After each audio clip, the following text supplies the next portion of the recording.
Class 12 Hindi medium. आज बेटा हम फिजिक्स में अध्याय स्टार्ट करेंगे 15 मार्च। इसका नाम होगा बेटा नाभिकीय भौतिकी। नाभिकीय भौतिकी यानी न्यूक्लियर फिजिक्स है बेटा। तो नाभिकीय भौतिकी में अगर सबसे पहली बात आती है कि साहब नाभिकीय भौतिकी किसे कहते हैं? नाभिकीय भौतिकी बेटा, नाभिकीय भौतिकी क्या है? भौतिक विज्ञान की वह शाखा, भौतिक विज्ञान की वह शाखा जिसके अंतर्गत हम नाभिक की संरचना पढ़े और उसका आकार पढ़े। क्या पढ़ेंगे बेटा? नाभिक की संरचना, नाभिक का आकार और नाभिक के बल और नाभिकीय ऊर्जा है बेटा। भौतिक विज्ञान की वह शाखा जिसमें नाभिक की संरचना, आकार, नाभिक के बल और नाभिकीय ऊर्जा के बारे में अध्ययन किया जाता है, उसे हम नाभिकीय भौतिकी कहते हैं। राइट बेटा, क्या कहते हैं? नाभिकीय भौतिकी। तो अब आता है नाभिक की संरचना। नाभिक की संरचना तो बेटा इससे पहले वाले चैप्टर 14 में हमने पढ़ा था रदरफोर्ड का एल्फा प्रकीर्णन प्रयोग या एल्फा प्रयोग। जो हमने पढ़ा, क्या पढ़ा था? रदरफोर्ड का एल्फा प्रकीर्णन प्रयोग। तो रदरफोर्ड ने कहा था कि परमाणु के केंद्र में एक छोटे से भाग पर परमाणु का लगभग समस्त द्रव्यमान और समस्त धनावेश उसके छोटे से भाग में केंद्रित होता है, जिसे नाभिक कहा जाता है। फिर सुन ले, रदरफोर्ड के एल्फा प्रकीर्णन प्रयोग से ज्ञात होता है कि परमाणु का समस्त द्रव्यमान, लगभग समस्त द्रव्यमान और समस्त धनावेश एक छोटे से भाग पर केंद्रित होता है, जिसे नाभिक कहा जाता है। तो ये बात थी किसकी? नाभिक की संरचना की। तो नाभिक के अंदर नाभिकीय मूल कण, नाभिकीय मूल कण तो बेटा ये दो होते हैं। एक होता है धनावेशित कण, धनावेशित कण जिसे कहा जाता है प्रोटॉन। क्या कहते हैं बेटा? प्रोटॉन। दूसरा होता है बेटा विद्युत उदासीन। क्या होता है बेटा? विद्युत उदासीन, जिसे हम बोलते हैं न्यूट्रॉन। क्या बोलते हैं बेटा? न्यूट्रॉन। राइट, एक प्रोटॉन और एक न्यूट्रॉन, ये दोनों कण कौन से हैं? नाभिकीय कण हैं, और इन दोनों को बोलते हैं बेटा न्यूक्लियॉन। क्या बोलते हैं? न्यूक्लियॉन्स। क्या बोलते हैं बेटा? न्यूक्लियॉन्स कहा जाता है। प्रोटॉन और न्यूट्रॉन दोनों को मिलकर के कहा जाता है न्यूक्लियॉन्स। इसके बाद अगर हम बात करें प्रोटॉन की, इसकी बात करें बेटा प्रोटॉन की, तो सबसे पहली बात तो ये है कि ये धनावेशित होता है। और अगर सेकंड बात करें तो इसकी खोज गोल्डस्टीन ने की थी। इसने की थी बेटा?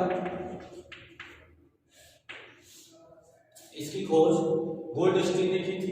दूसरी बात, अगर हम ये बात करें कि इसका आवेश, तो प्रोटॉन का जो आवेश होता है बेटा, क्योंकि ये होता है प्लस 1.6 गुना 10⁻⁻⁴ गुना, और इसका द्रव्यमान यानी मास ऑफ प्रोटॉन ये होता है बेटा 1.673 गुणा 10⁻⁻27 kg। और इसके बाद आता है न्यूट्रॉन। न्यूट्रॉन ये कैसा होता है? विद्युत का उदासीन होता है। और इसकी खोज किसने की थी बेटा? तो बता सकता है? जेम्स जेड ने। इसलिए जेड से जेड में लिखी थी।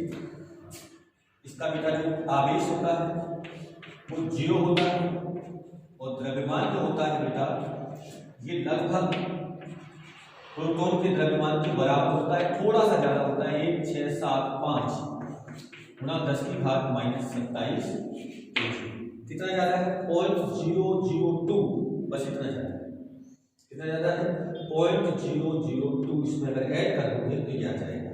इसका मतलब ये किसका द्रव्यमान है प्रोटॉन का, ये किसका न्यूट्रॉन का। अपन ऐसे कह सकते हैं कि मास ऑफ प्रोटॉन लगभग बराबर होता है मास ऑफ न्यूट्रॉन, राइट बेटा। इसके बाद देखिए नोट करके एक बात समझिए, अगर मैं नोट करके एक बात बोलूं तो किसी परमाणु के तत्व को ऐसे लिखा जाता है x, यानी तत्व का प्रतीक, और ये z और ये a, ZA। यहाँ z क्या बता रहा है बेटा, z बता रहा है परमाणु क्रमांक, इसको बता रहा है परमाणु क्रमांक, और परमाणु क्रमांक बराबर होता है प्रोटॉन की संख्या, प्रोटॉन की संख्या, और a बराबर होता है बेटा द्रव्यमान संख्या। क्या होती है द्रव्यमान संख्या, और ये होता है a बराबर m प्लस p। मतलब m का मतलब क्या है प्रोटॉन की संख्या, और प्लस न्यूट्रॉन की संख्या, न्यूट्रॉन की संख्या प्लस प्रोटॉन की संख्या, प्लस प्रोटॉन की संख्या, इसे लिखा जा सकता है z, राइट बेटा। यानी आप ऐसे कह सकते हैं कि a बराबर n प्लस z, तो n यानी न्यूट्रॉन की संख्या आ जाएगा a माइनस z। इसमें z क्या है प्रोटॉन की संख्या, a क्या है बेटा द्रव्यमान संख्या, और अगर कोई पूछे न्यूट्रॉन की संख्या तो a में से z को घटा देंगे तो किसकी संख्या आ जाएगी न्यूट्रॉन की संख्या। क्यों प्रोटॉन और न्यूट्रॉन दोनों है, इसमें से a है, और अगर न्यूट्रॉन निकालना है तो कुल संख्या में से किसको घटा दो प्रोटॉन की संख्या को, तो कौन बचेंगे न्यूट्रॉन। अब आती है कुछ महत्वपूर्ण परिभाषाएं, तो अब हम सीखते हैं कुछ महत्वपूर्ण परिभाषाएं। आइए बढ़ते हैं।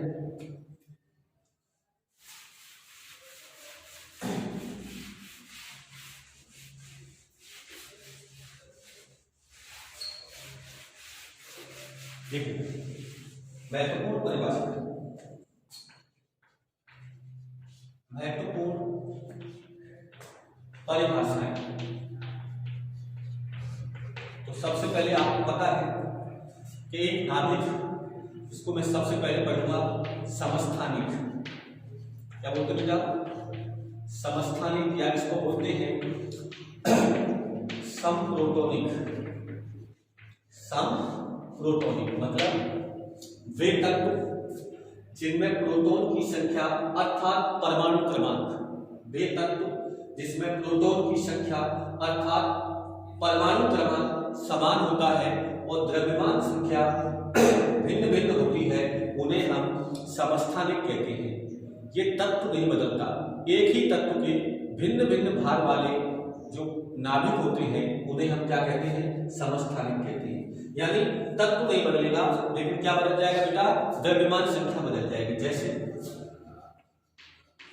सबसे पहले हम देखते हैं हाइड्रोजन के समस्थानिक। तो हाइड्रोजन के समस्थानिक होते हैं बेटा 1H1 और 1H3। ये क्या है बेटा इसको बोलते हैं प्रोटियम, ये कहलाता है प्रोटियम, ये कहलाता है ड्यूटीरियम,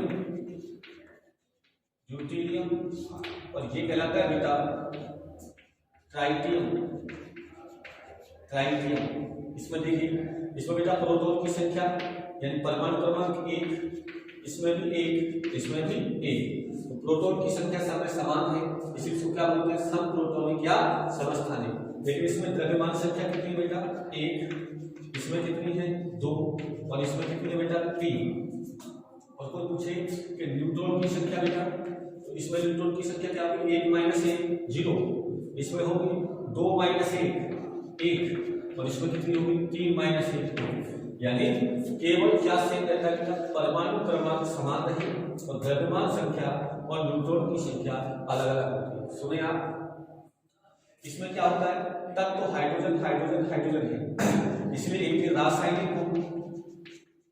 रासायनिक गुण होते हैं, यानी सब एक तत्व के सभी समस्थानिकों के, फिर सुन लें, एक तत्व के सभी समस्थानिकों के रासायनिक गुण समान होते हैं, लेकिन भौतिक गुण भिन्न होते हैं। भौतिक गुण क्या होते हैं? भिन्न होते हैं। दूसरे नंबर पर अपने आता है समस्थानिक, फिर आता है समभारिक। क्या था बेटा? समभारिक। समभारिक का मतलब क्या है बेटा? तत्व जिनमें द्रव्यमान संख्या का मान क्या हो? समान, और प्रोटॉन की संख्या यानी Z और न्यूट्रॉन की संख्या क्या होती है? भिन्न भिन्न। उन तत्वों को क्या कहते हैं? समस्थानिक कहते हैं। ये अलग अलग तत्व के भिन्न भाग वाले, समान भाग वाले नाभिक होते हैं, जिन्हें हम समभारिक कहते हैं। अगर उदाहरण के रूप में बात करें, जैसे अगर हम बात करें C614 और एक होता है 7N14, तो ये दोनों क्या है बेटा? समभारिक है। कैसे? इसमें क्या है बेटा? 14, ये क्या है? द्रव्यमान संख्या, ये द्रव्यमान संख्या समान है। उसमें न्यूट्रॉन की संख्या कितनी है? 14 - 6 बराबर 8। इसमें कितनी है? 7। ये अलग अलग है, ठीक है ना। और उदाहरण दे सकते हैं जैसे O8 16 और 16 की जगह 17 ले लो, ऑक्सीजन का समस्थानिक। ऑक्सीजन का, जैसे इसमें मैंने क्या बताया? हाइड्रोजन का समस्थानिक आपको बताया। ऐसे ही हमारे पास कार्बन के समस्थानिक होते हैं। क्या होते हैं? C612 और C614, और एक ऑक्सीजन के होते हैं 8O16 और 8O17 और 8O18।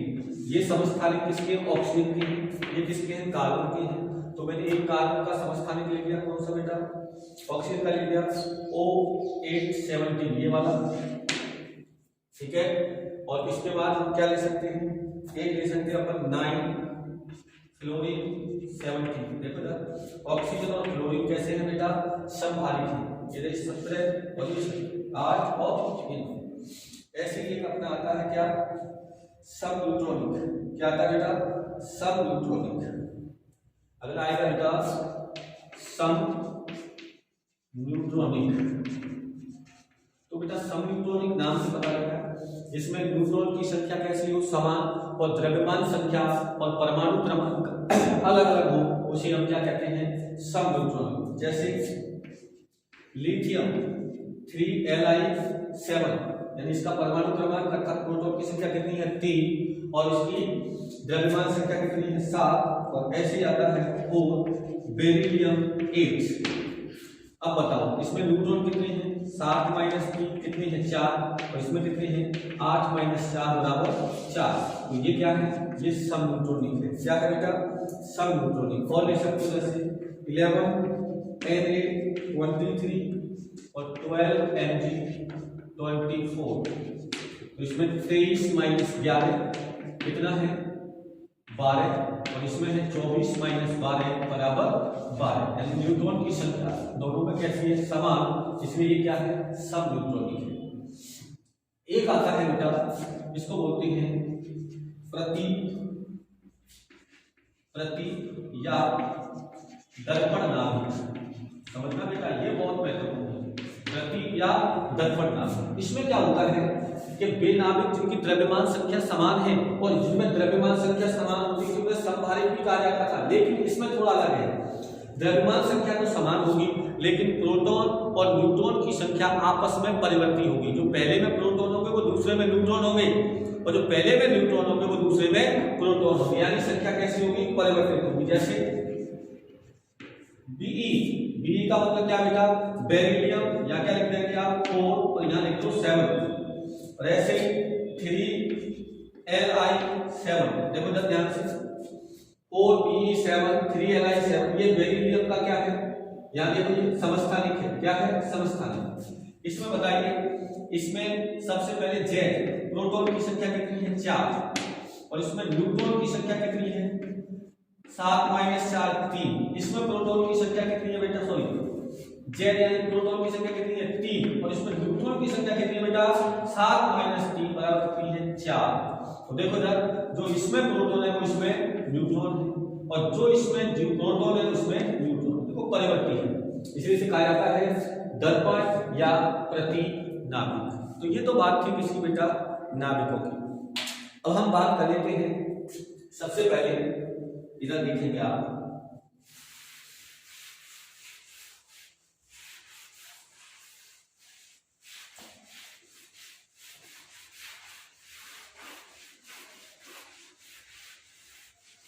अब हम बात करते हैं सबसे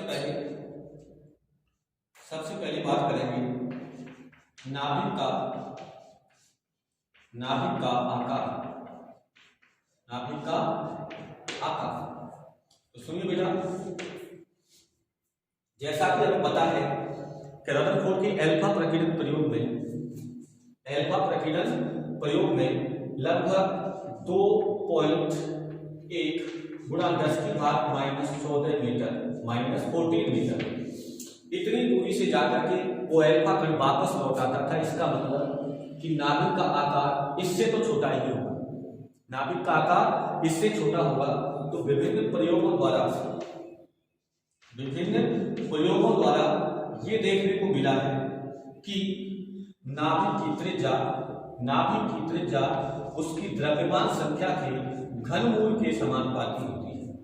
नाभिक की त्रिज्या उसकी द्रव्यमान संख्या के घनमूल के समानुपाती होती है। किससे पता लगा, प्रयोगों द्वारा। तो अब यहां से समानुपाती चिन्ह हटाते हैं तो एक नियतांक आता है r0 और 1/3। यहाँ r0 एक समानुपाती स्थिरांक है जिसका मान होता है 1.2 गुणा 10⁻⁻15 मीटर, या इसको बोल सकते हैं बराबर 1.2 फर्मी। क्या बोलते हैं बेटा, फर्मी, या 1.2 फर्मी। क्यों? क्योंकि बेटा 1 फर्मी बराबर होता है 10⁻⁻15 मीटर। तो ये तो था नाभिक की त्रिज्या। क्या है बेटा, नाभिक की त्रिज्या। इसके बाद आता है नंबर 2 पर नाभिक का आयतन।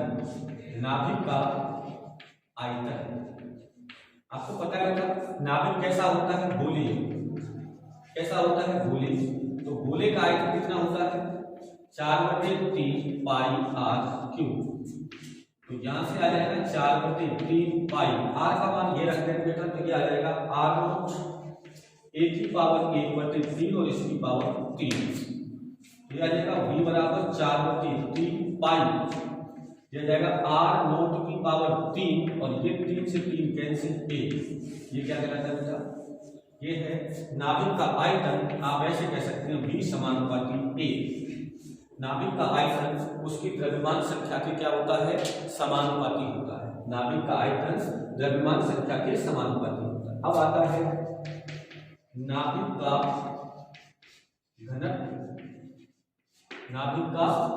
घनत्व। ठीक है बेटा, तो नाभिक का घनत्व निकालते हैं। तो नाभिक का घनत्व क्या आता है बेटा, घनत्व बराबर होता है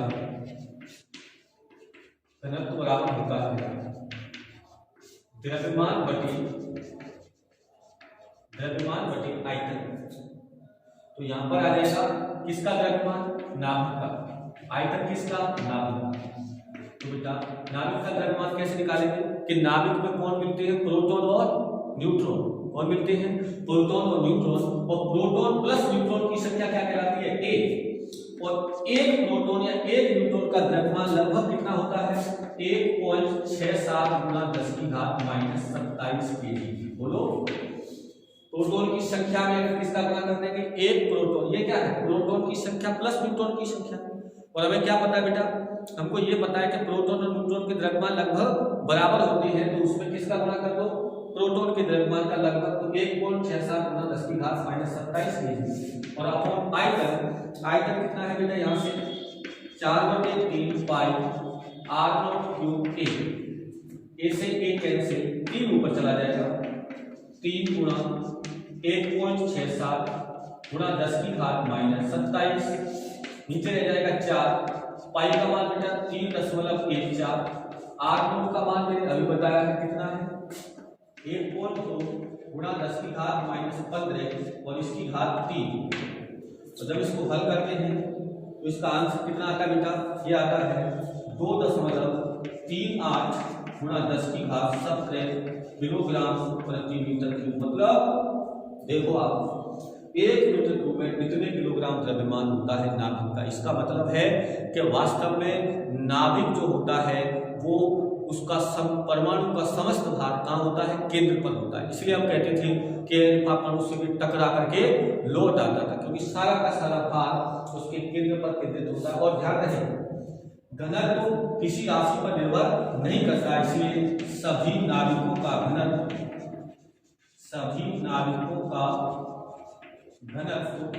समान होता है। समान होता है। क्या बोला? किसी राशि पर निर्भर नहीं करता, इसलिए चाहे वो नाभिक कोई सा भी हो, सबके लिए घनत्व का मान क्या होगा? समान। राइट बेटा, आज के लिए इतना।